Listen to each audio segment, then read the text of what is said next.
tässä on mun 108-korinen Mersu, sitä on sopaattu, sitä on dropaattu ja sitten sitä on swapaattu. Eli on tehty vähän niinku kaikkea. Ja en mä tiedä, kyllä se kaikki into lähti siitä, kun raidia katoin pikkupoikana. Ja klassinen auton ostokohtaus, kun mennään ostaa oma auto takaisin. Ja siitä mä rakastuin. Ja sitten elämäntilanne on myöte, että nyt vois ostaa auto. Laitoin Facebookiin ostoilmoituksen. Ja mistä se löytyi? Eikö se löytynyt tuolta Tuiskulasta? Juu. Niin oli Köyliön vierestä. Juu. Nortulan pihalta löytyi. Varsinaisesti kyseessä ei ollut mikään museoteurastus, kun lähtökohta oli aika paha. Juu. Todella paha. Eli Joni tosiaan oli mukana hakemassa ja Mikko oli kanssa. Se auto sieltä Tuiskulasta ja sitä ruvettiin sitten pesemään kuumalla vedellä. Sammaleet pois. Suurin osa maaleistakin. Niin lähti vaan, joo. Värinvaihto samalla. Ja no ei se karmeus vielä siinä paljastunut, mutta kyllähän sitten rupesi pikkuhiljaa löytymään, kun sitä rupesi parsimaan poispäin. Ja mikäs sitten? No sitten me otettiin sisälle se ja rupesi sitä visioa vähän, että mitä sitä erikoisempaa tekee sitä autosta. Niin sitten oli ajatuksena, että ei sitä nyt ihan tavallista 108 tehdä enää, että sitten madalletaan se. Että tehdään siitä hyvin lähellä asfalttia kulkeva laite ja sen myötä sitten nuo takarunko muutin, boksasin, tein uudet, kun ne oli ihan ruosteessa. Yllättäen tämän korisessa Mersussa kaikki ruosteessa. Niin peräylitys oli ihan ruosteessa, niin mä tein sinne isosta levystä palkit, mihin sai sitten ilmajouset kanssa kiinni. Ja se ilmajousien sovittelu ja siinä samalla sitten lähti kaikki korista oikeastaan, että pohja ja mitähän siihen jäi oikeastaan. Siis sehän oli semmonen tuettu tutiseva peltikasa, mitä tossa no. Silloin lopun viimein jäljellä oli. Jos joku meinaa, että mitkä on 108 Mersun ne paikat, mistä ne ruostuu, niin tää taisi olla potenssiin 4. Joo. No en. Se näytti päälle päin, ei pahalta, mutta kyllä se vaan totuus on pahempi. Ja sitä mä oon ollut iloinen, kun mä ajattelin, että olisi pitänyt hiekka puhaltaa koko kori, mutta onneksi en hiekka puhaltanut, kun tämä olisi jäänyt tekemättä sitten. Että sit se olisi tuntunut liian pahalta koko auto tehdä sen jälkeen. Että tämähän on niinku tavallaan sillai minun sysäys autopeltihommiin myös tämä auto, kun mä oon tässä niinku opetellut todella paljon asioita. Niin jos mä olisin tiennyt, mikä työmaa on edessä silloin, niin mä olisin jättänyt tekemättä. Että siinä mielessä hyvä, ettei hiekka puhaltanut sitä, niin sitten oli vähän runkoa, mistä lähtee tekemään ja se ei näyttänyt niin pahalta alkuun sitten. Mutta eikö semmonen esteettinen visio sulla ollut ihan alusta lähtien ihan selvä nimenomaan, että tää tulee matalalla lipumaan ja V8? Joo, se oli se V8 oli, että pitää olla pensa, V8 ja vapari. Ei mitään turpoja, että siitä tulee vähän no vaikka se nyt onkin Sevy V8, mutta siitä ei tule semmonen pappamalli suorakutoinen. Kyllä. Bensa piti olla. Kyllä. Ja kyllähän toi vähän semmoista ministeritason kyytiä antaa, kun ilmajousituksessa on älyä korkeusantureineen kaikkineen, että vaikka sisusta antaa tuommoista vauhtifiilistä, mutta hieno kyytinen auto. Joo, tää korilinjat on ne, mitä mä ihastuin tähän ja aika nopeasti päätin sen, että ei tule listoja ollenkaan, että se seivataan se niinku tuolta helmasta puuttuu lista, ovesta puuttuu lista ja sitten tästä ikkunan päältä lista, että ne mun mielestä tulee paljon slikimpi tosta korista tolleen. Ja sähän oot valtaosan peltitöistä, konepelti taitaa olla, mihin ei tullut mitään rajuja muokkauksia, mutta sähän oot ovinahat ja etulokasua ja suurimman osan ja takakyljistä osan tehnyt ihan suorasta pellistä. Juu, kun ovet oli niin märäntyneet ja niin listan reistä oli ruostunut ihan pilalle kaikki, niin ei niistä oli alaosat oli mennyt pilalle. Mutta sellainenhan mulla oli tässä, että mä menen sitä eteen levikkeet. Tuolla sisällä voi käydä kattoonkin, niin siellä on hahmotelma, että se olisi levinnyt 10 senttiä. Koska silloin kun mä päätin, että se madalletaan, niin mä myös päätin sen, että kun tämmönen 108 Mersu on helppo madaltaa perä, kun se on linkkari taka-akseli. Niin eli kun kori lasketaan, niin pyörät menee tällainen, niin ei tarvitse tehdä perälle mitään, niin ne menee ihan sisään. Mutta en mä sellaista halua, että mä haluan, että kun tontissa, niin pyörät on suorassa. Ja sitten kun mulla itsellä on Caprice yhtenä harrasteautona, niin siinähän on tuttu geometria mulle, niin sitten Capricesta niinku, tai ei olla Capricessa, onko Monte Carlosta, mutta kuitenkin niin samantyyppiset taka-akseli ja etuakseli. Ja taka-akselia mä kavensin, sehän tuli aika simppeli homma, että sen sai korin sisään. Mutta sitten etuakselin mä jätin leveäksi ja sitten rupesin tekemään niitä kaaria levityksiä tähän. Mutta sittenhän siinä tulikin semmonen vuoden inspiraatiotauko, kun ne ei näyttänyt hyvältä, ne ei vaan sopinut. Ja sitten kun mä olin nähnyt kauhean vaivan niihin, että mä oon saanut levitykset tehtyä, niin sitten ne vaan oli siinä. Ja sitten en muista mikä hetki tuli, kun totesin, että ei toimi. Se on saatava korilinja alkuperäiseksi. Niin kuvaajamme Ollin hälytin paikalle yhtenä viikonloppuna, että koko etuakseli siis hitsattu tänne ihan kiinni paikalleen hyvin, niin että ei auta. Kaikki pois teräspöydälle, kavennettiin 80 milliä sitä ja takaisin paikalleen. Ja sitten se meni tonne vakiolokarretten sisään. Siitä tuli. Se oli kyllä työ, mikä kannatti tehdä. Kyllä. Nyt se harmittaisi, jos mä olisin tehnyt ne levikkeet, niin se. Joo, ja sitten siinä on sekin vielä, että sitten mä olisin tehnyt eteen levikkeet, totta kai sitten tehdä taaksekin, että ei se niinku toimi toistenpäin vaan, että tulisi ihan väärän mallinen. Ei olisi enää elegantti 108. Ei. Sitten se oli varmaan, sen levikehomman jälkeen, kun mä sain sen uuden inspiraation. Niin se tuli siitä, että nyt on lapsen syntymää enää 2 kuukautta aikaa, nyt pitää vähän tehdä jotakin. Ja sitten mä mietin, että mä en ole näissä autopeltihommissa yhtä autoa sopannut.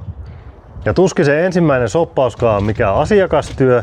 Ja sitten mä ajattelin, että yleensä ne mitä mä näen niin madallettuina 108, niin ne mittasuhteet on vähän mettässä. Että se kattolinja on liian korkea.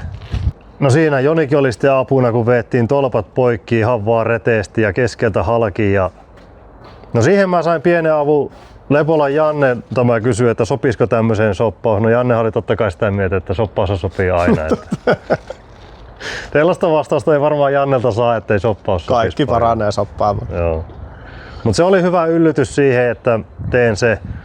Ja se, mikä oli siinä, mikä on saanut eniten kehuja soppauksessa, on se, että sitä on madallettu sopivasti. Että se on vaan se 3 senttiä on tolppa laskenut alaspäin. Et nyt se näyttää niinku tällä, kun se on lähellä maata, niin mittasuhteet on sillä, että se pitäisi olla niinku tän näköinen tehtaalta tullessaan. Ja kattopellin teko taisi olla yksi työläimmistä. No joo, kyllä tää on niin laakea ja niin tasainen pelti, että sen saaminen hyväksi. Ja vielä vähäisellä kokemuksella, niin se oli kyllä silloin kova homma. Ja no mä silloin oli ton kattopellin työaikaan, mä pääsin Jämsän peltikouluun, mikä oli vuoden mittainen koulu, niin siellä sai hyvin kyllä oppia. Ja se oli hemmetin hyvä kysellä, että miten näitä kannattaa tehdä. Ja siellä mä ymmärsin myös sen tuskan, mikä tässä tulee olemaan. Ja kattopeltihan on tehty niinku se hitsaus 3 kertaa, että siitä sai niinku. No se on oppimista. Nyt menee jo paljon vähemmällä. Ja samaten siellä peltikoulussa sitten tein päättötyönä polttoainetankin niinku alkuperäistyylisen alumiinista tonne, että ne tuli ruiskun sisään, tankin sisäinen pumppu. Niin. Ja orkkispeltitankista nyt ei ollut mitään järkeä säästää yhtään mitään. Että. Ja jäähdytinkin jo omaa tuotantoa alumiininen. Tehdaskennosta. Joo, kenno, sekin tuli mittatilaustyönä, että ei ollut, että sen mä tein ihan maksimin tohon keulalle, että saa sen sopimaan. Kyllä nyt voidaan oikeastaan sitä katsoa. Semmonen näissä koreissa vielä oli, että yksi isoimpia juttuja, mitä ensimmäiseksi on noin helmat. Että helmasta mä halusin kanssa, että se on lähempänä asfalttia, niin mä jätin sen pystysauman sieltä, mikä yleensä helmassa on, että se tulee täältä ja sitten on pystysauma, mihin on piste hitsattu. Niin mä tein sen helmasta, kasvatin kaarevaa osaa, että se meni alemmaksi, niin se ei näy se pistehitsi sauma tuolla alapuolella sitten. Ja nekin mä värkkäsin sitten itse sikkikoneella yhdestä puusta niin sanotusti. Että en mä sitä halunnut sitä Mersua siihen laittaa, koska jos Mersun V8 haluaa 320 heppaa, mikä on tossa vakiona, niin siinä menee niin paljon rahaa, että mä en itse osaa tehdä sitä enkä oikeastaan edes halunnutkaan. Että toi on niin helppo ja halpa huoltaa toi LS. Ja sehän siinä on hienoa, että sehän on yksi syy kanssa, miksi se on ruiskukone, niin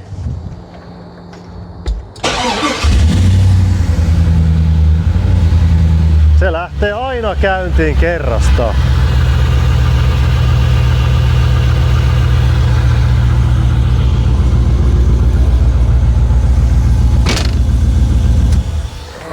Aika lyhyt elämä mullakin näiden V8 kanssa on ollut, mutta kaikki kaasarikoneet mitä on ollut, niin tappelua on ollut sen käynnistymisen kanssa tai sitten jonkun muun kanssa, niin tää LS on ihan hyvä. Ja näitä nyt sai niin edullisesti, niin tai tonkinhan mä vaihdoin. Mulla on tehopenkki, niin mä siihen vaihdoin. Mutta se on oma juttunsa se. Ja sitten kanssa kun LS, niin mulla on Dakota Digitalin mittaristo täällä. Mennäänkö myös sisäpuolelle vai onko meillä ulkona vielä? Vanteet! Ne meinaa unohtua. Vanteet ne on ihan teräsvanteet, että niistä ei semmoista vannekiimaa saa ehkä kaikki aikaiseksi kuin minä, mutta mähän ostin noin vanteet ja renkaat niinku hyvin aikaisessa vaiheessa, että ihan koritöiden alussa, kun jollain pitää saada ne dimensiot kohdilleen ja eteen taakse ja kumia, minkä levyinen paljon tarvii tilaa, niin ostin Jenkeistä noin vanteet, mitkä on niinku ihan vaan sileet teräsvanteet ja niillä mä pääsin pelaamaan sitten, kun tässä on eessä ja takana vähän eri jako, niin sekin oli helppo sitten jenkkivanteella.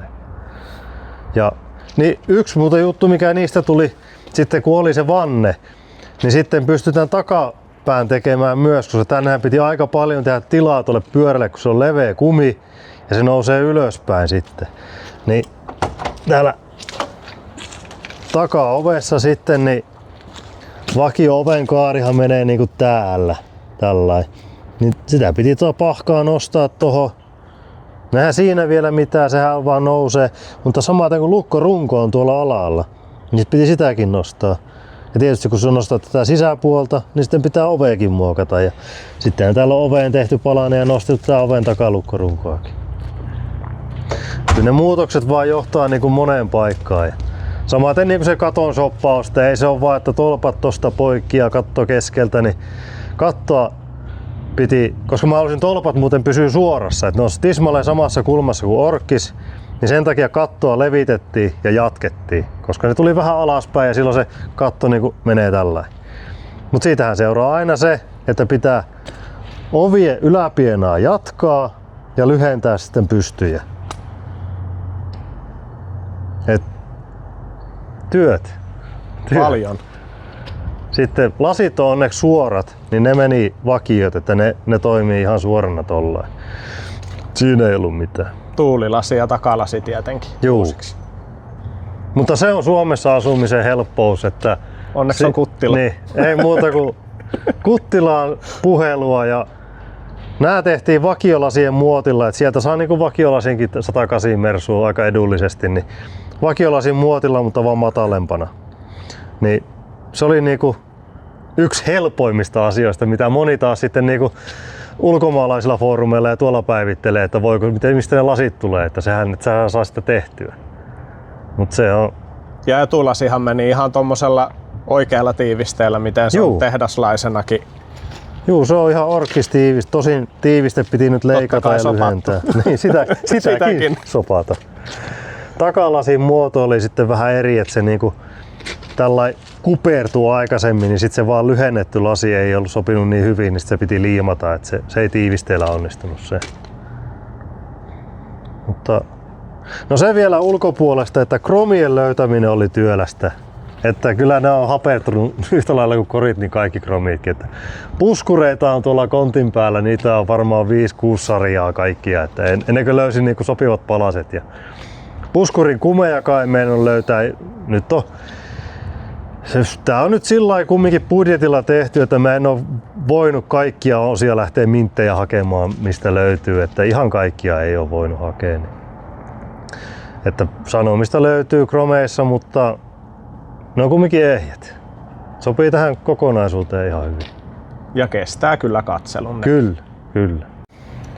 Penkeeksi ei alun pitäen ollut mitään suunnitelmaa tässäkään asiassa, mutta mulla oli sitten noi kirkeyt, mitkä meisi laittaa kapriseen, mutta sitten mä totesin, että ei ne sinne sovi. Ja sitten mä ihan huumorilla niitä kokeilin tänne. Ja sitten kun ne oli tuolla autossa vaan jonkun pari kuukautta, niin sitten silmä tykästyi, että sitähän tulee hyvä raseluukki. Niin mä sitten ajattelin, että pidetään ne.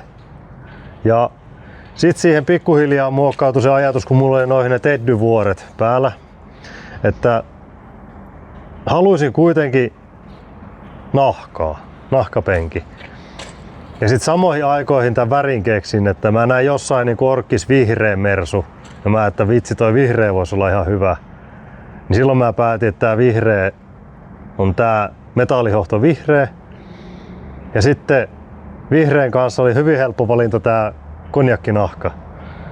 Ja sitten mä halusin ton perforvoinnin, mikä tuo kuviointi tuossa nahassa tuohon penkin keskelle. Ja sen teki Autoverhomo Riuttu sitten ja siellä Oona Kolppanen teki noi päälliset mulle. Ja niiden kanssa meinasi olla loppumetreillä vähän kiire, kun siinä oli monta muuttujaa taas tässäkin asiassa, mutta Oona hoiti homma hyvin. Ja matot tehtiin kanssa ja toikin matto, niin paria vaihtoehtoa, että onko niinku yksi värinen lanka, kaksi värinen lanka, silmukkalanka ja mä tällaisia tiennyt. Ja sitten mä vaan kattelin vaihtoehdosta, mikä on parhaan värinen ja sitten todettiin, että mulla on kallis maku. Et se oli niinku Versu Orkkis ja se oli kaikista kalleinta mattoa, mutta se on vaan parhaimman väristä toi kolmelankainen matto ja kun se on orkkisi. Samaten toi nahka, se on ihan originaalia Saksan lehmää, että toi kuviointikin tehdään, mä ymmärsin, että tehdään niinku 40-luvulla olevasta koneesta, mitä käsin käännetään, että sieltä tulee toi nahka läpi ja se kuviointi siihen. Kyllä, se kuulemma aika käsityötä. No. Sittenhän tässä loppumetreillä oli myös sellainen, että taaksekin tarvii penkki saada. Niin taakse sitten tehtiin ihan sileestä alumiinista tommonen kirkeä-tyyppinen. Hyvin samantyyppinen, mutta niinku vaan kaksipaikkainen penkki. Kaksipaikkainen sen takia, kun tuo kardaanitunneli on nostettu niin paljon ja kattoa laskettu, niin tuossa keskellä ei oikein kukaan pysty istumaan. Mä ajattelin, että tehdään suoraan kaksipaikkainen siitä vai. No ei se, siitä tuli kyllä hyvä. Samaten kattoverhoilukin on nyt tehty, että se on ruskealla siellä. Ajattelin, että se sopii hyvin tähän. Joo. Ja oviverhoilut sitten, niissä oli vähän kanssa, että minkälaiset niistä tekee. Mut sit mä ajattelin, että en mä siihen mitään lahoja ovipahveja enää laita. Et sopii tyyliin tää ihan peltinen, niinpä mä tein pellistä ne. Ja sitten nämä ruuvit mä laitoin tämmöisen siisti dimplen tein niihin, että ne tulee tollain nätisti tasaisesti tänne, että ne on niinku tosi kivan näköiset. Ja vähän pokkausta ja karttatasku siinä, niin sai sen toimia. Ovitiivisteet on metritavaraa. Ei ollut varaa ostaa ja tehdä orkkiksia, niin sen takia mä ihan alkuvaiheessa jo päätin, että mä kävin kumikaupasta kattoon sopivan reunatiivisteen, mikä käy näihin. Ja samaten tähän tää ikkunan tiiviste, kun nämä on ihan törkeän kalliita Saksassa uutena. Ja mä ajattelin, että kyllä mä saan sen oven tehtyä sillä, että mä saan siihen tarviketiivisteen. Siihen se kävi. Ihan siedettävästi. Tai hyvin siis. Nyt rupeaa aurinkokin paistaa, niin toi väri rupeaa tulemaan tollain mukavasti esiin.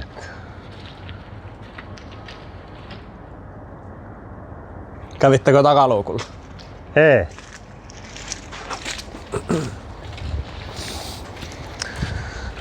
Takaluukusta nyt ihan mitään kauhean kummallisuuksia, että siellä on kontin pohja, ilmasäiliö, tunkki ja senkin vartta on sopattu. Tai jatkettu siis toiseen suuntaan. Kun tuolla on helmassa noin nostopisteet kuitenkin vielä. Ja siellä on tankki tuolla alla ja airliftin boksi tuolla. Ja sisätilan valot on muuten vielä tossa. Tosta virta niin. Se. Ei kai nää. Verhoillaanko tänne Elmiaa vielä tulleesta? Ei tänne tule. Kyllä mä sitä varmaan Joo. Elikkä mittarista on Dakota Digitaali. Se toimii ton suoraan ton LS:n kanssa ja siinä se kävi tähän alkuperäiseen mittarikupuunkin vielä tosi hienosti. Että pikkusen vaan piti reunaa tehdä, niin se kävi tohon, kun tästä on mittarista on toi kojelauta poistettu, kun täällä alla oli tää peltinen ja mä hitsasin reijät umpeen, että se on niinku, sopii tyyliä tähän.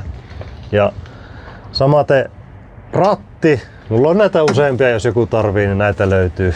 Mä ensin halusin mustan, mutta sitten tää norsunluinen sopii vanteiden kanssa hyvin tähän. Ja puhallin on modattu kokonaan uudestaan, kun se ei mahtunut vakio tonne. Ja vakio on 60 vuotta vanha, niin se ei toiminut muutenkaan, niin sitten sinne laitettiin joku volkkarin puhallin ja nyt se toimii hienosti. Radio on retrosoundi, niin siitä sai se kirveli ostaa. Halusin ihan vaan orkkiksen, mutta kun en mä sitten. Tossa on bluetoothit ja kaikki, niin sen saa niinku toimimaan. Ääni eristetty koko koriin, niin tää on sillä ihan mukava ajaa, ettei tää niinku kolise ja rämise joka paikasta. Ratti vaihteessa oli tekeminen, että mä sain vaihteet toimia ratista. Kun en halunnut keskikonsolia, kun se on aika kallis toi keski.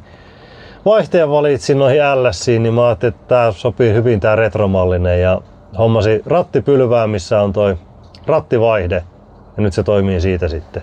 Ja sitten toi on hieno toi Dakota Digitaali, kun se näyttää suoraan mikä vaihde on päällä, niin ei tarvi siinäkään mitään.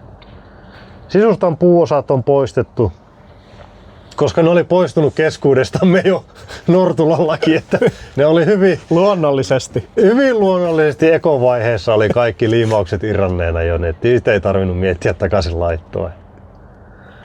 Ja täällä on tämmöiset helmalistat tein, täällä alla menee sähköjohdot eteen ja taakse. Ja turvavyöt tuli Suomen turvavyöltä ja ne on mahtavat. Ne sopii tähän värisävyihin hyvin, tän tummanruskeen ja muiden värien kanssa. Takana on kanssa uudet vyöt. Ei tarvinnut vanhoja ruveta miettiä. Sai sopivat mitat näihin kirkeen penkkeihin kanssa. Ja. Kaikkea pientä nippeliä. Kutsu Fitted-festeille, kun oli peltipaljaana, niin mä ajattelin, että no totta kai mä voin tulla, jos tämmönen kiinnostaa. Ja mä sain siitä semmosen innon sitten, kun oli silloin niinku raakapeltisenä vaan. Niin siellä kävin näytillä, kun mä ajattelin, että ei hitto, ensi vuonna valmiina sinne. Ja siitä hirveä show käyntiin, hiekka puhalsin kaikki jäljellä olevat ja sitten löysin vielä muutaman ruostekohdan siitä tietysti. Ne tein. Ja sitten olikin kaikki siinä vaiheessa, että voisi ruveta miettimään pohjatöitä ja maalia. Hallissa mä pohjat maalasin epoksilla kaikkialle ympäriinsä tuossa omassa ja sitten tein karkeat pohjatyöt. Kun se pohjatyöt ei ole mun alaa, niin mä en sitä loppuun asti edes yrittänyt tehdä. Ja sitten vietiin Ripaalle. Ripan kanssa me tehtiin sitten pohjatyöt loppuun ja Ripa maalasi sen sitten. Ja sen jälkeen alkoi sitten raivopäinen kasaaminen. Ja samalla sitten kasaaminen alkoi, niin kyllä ensimmäisenä mitä oli sitten, niin tehtiin polttoainelinjat ja jarrulinjat tietysti. Ja korikittaaminen tein tuolla hallissa ennen kuin se lähti maaliin tietysti, että sain ne kaikki maalattua. Mutta sehän oli aika raju vuosi siis siihen nähden, että siihen kuului pohjatyöt ja maalaus ja joka ikinen niin irtonippeli, mitä koko autossa on ihan kyllä, kaikesta lähtien. Että se oli. Joo, kun se oli tasan vuosi, niin se oli vielä Vartaassa ja sitten se oli valmiina siellä Lahdessa. Kyllä. Mutta kyllä viimeinen pari kuukautta oli pelkkää mersua sitten. Että onneksi oli sillä, että noin muissa peltihommissa oli taukoa vähän, niin sitten pystyi tätä tekemään. Tässä nyt oli muutenkin sellainen, että kun ei ole isompia peltitöitä mitä on tehnyt, niin ne on vielä tavallaan kesken. Että kun peltityöt on niin suuri osa auton projektia, että kun siihen käytetään paljon aikaa ja rahaa, niin sitten sitä ei vaan voi aina jatkaa loppuun. Niin sitten ne asiakastyöt, mitäkin mä oon isoja tehnyt, niin ne ei ole valmiita vielä. Niin mä ajattelin, että tästä nyt saa yhden referenssin, mikä on valmis. Ja siinä näkee, että niinku mun kaikki hommat ei jää niinku projekteiksi, tai se kyllä niinku valmistuukin sitten, kun on tarve sille. Ja kyllähän se valmistuu.